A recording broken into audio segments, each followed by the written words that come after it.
Welcome back everybody. Hopefully this is going to be a short video. This is the second part of the second challenge from Broken Azure.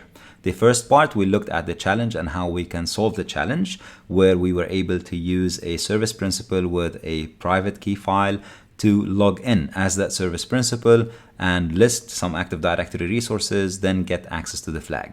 So let us try to replicate this. Let us see what that looks like behind the scenes. Again, here I'm using my own subscription, and what I want to do now is I'm going to create a service principal similar to the one that we have seen in the challenge.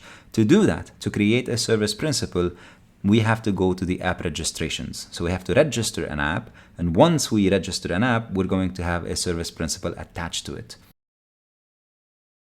So I'm going to go into new registration. I'm going to give this app a name. Let's just call it Broken AZ app.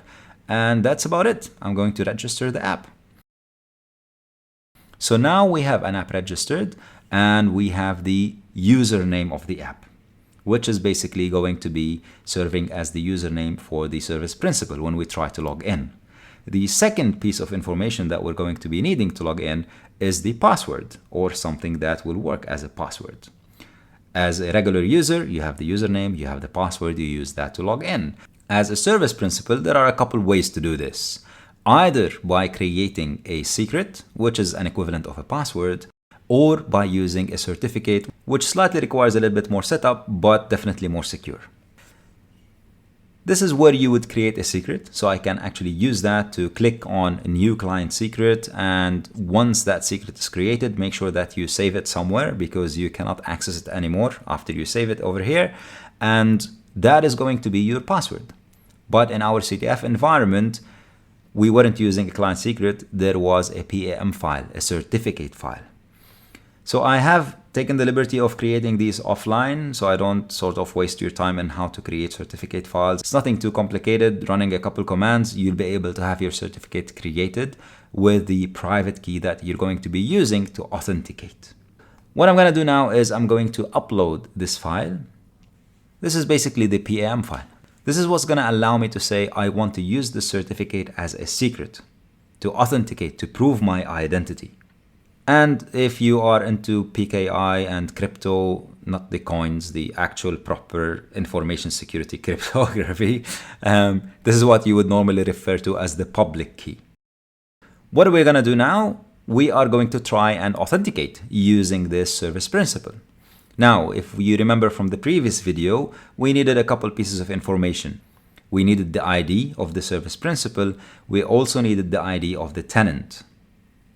So let's do that. Let's go ahead and try to log in. Again, I'm going to be using the AZ client over here, and I'm going to specify that I want to log in as a service principal. The username is going to be the application ID. So let me just copy that from the portal. And the password is going to be the key that I created, which is similar to the PAM file that we downloaded in the first video from the storage account. And then last but not least, we need the tenant ID. And once I try to log in, we're going to get the exact same error that we have seen earlier in the video and the CTF. And the reason behind this, like I explained, is because we don't have permissions to access any resources in the subscription. So we're going to work around this by putting the flag of allow no subscription. And now I'm logged in.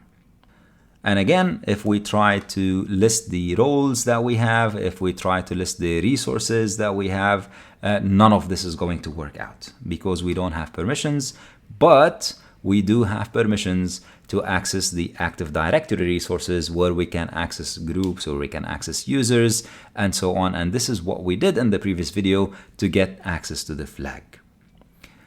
And that's it. This is how it looks like behind the scenes. This is how you can set this up, replicate it in your own environment, play around with it.